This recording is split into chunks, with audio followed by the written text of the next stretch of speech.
ये क्लास 11 का political science का चैप्टर 6 जुडिशरी। जुडिशरी मतलब कोर्ट एंड जज। तो how independence of judiciary is maintained, मतलब जुडिशरी के ऊपर किसी का भी इफेक्ट नहीं चलता है, किसी की बात नहीं चलती। जैसे ना तो वो गवर्नमेंट की बात चल रहा है, मतलब गवर्नमेंट के अंडर में भी नहीं है, ना ही MP और MLA के अंडर में है। तो जुडिशरी की जो इंडिपेंडेंस है ये मिली है कॉन्स्टिट्यूशन से। और वो कैसे है? तो जुडिशरी इंडिपेंडेंट है तो कैसे प्रूव करोगे कि भाई जुडिशरी इंडिपेंडेंट है, या जुडिशरी इंडिपेंडेंस कैसे रह सकती है? मतलब कौन सा ऐसा उस चीज़ मिल गई है जिसकी वजह से जुडिशरी के ऊपर किसी और चीज़ का इफेक्ट नहीं पड़ेगा। मतलब ना तो वो गवर्नमेंट से डरेगी, ना ही राजनेता से डरेगी, ना ही ब्यूरोक्रेट से डरेगी। मतलब कोर्ट और जज इनके फैसले हैं तो है, उससे कोई इन्फ्लुएंस नहीं कर सकता, वो एविडेंस के ऊपर बेस है। तो ऐसा कैसे हो सकता है मुमकिन? The Indian constitution has insured the independence of judiciary, क्योंकि ये सारे अधिकार दिए गए हैं इंडियन कॉन्स्टिट्यूशन के द्वारा, क्योंकि सारी चीज़ें कॉन्स्टिट्यूशन पे ही बेस हो चलती हैं। तो इंडियन कॉन्स्टिट्यूशन बेस है। The legislature is not involve in the process of appointment of जज। लेजिस्लेचर मतलब MP और MLA जो पार्लियामेंट में है, MP member of parliament, MLA होते हैं स्टेट में।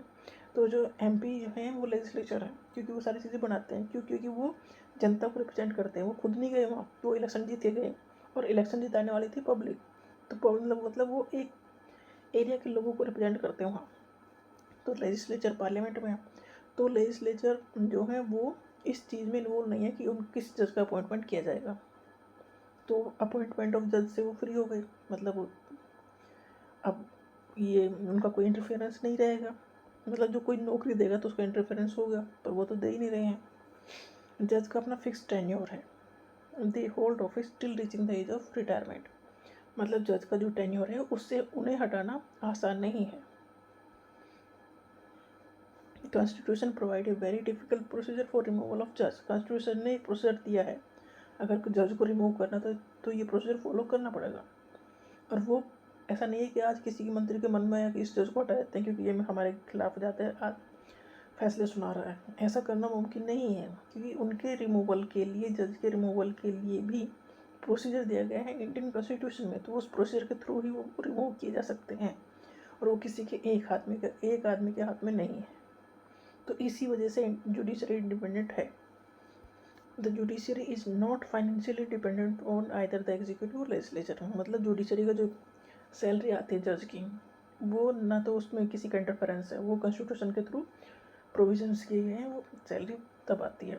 मतलब उसे कोई रोक नहीं सकता, उन्हें कोई हटा नहीं सकता, उन्हें कोई अपॉइंट नहीं कर सकता। इस तरह से वो अपने इंडिपेंडेंट को मेंटेन रखे हुए हैं, जो इसकी वजह से उनके ऊपर किसी का इन्फ्लुएंस नहीं होता, और उनके डिसीजन फेयर होंगे, जो कि रिक्वायर्ड है पब्लिक के लिए, पब्लिक के वेलफेयर के लिए। और यही इंडियन कॉन्स्टिट्यूशन की डिमांड है, क्योंकि पब्लिक का वेलफेयर होना चाहिए।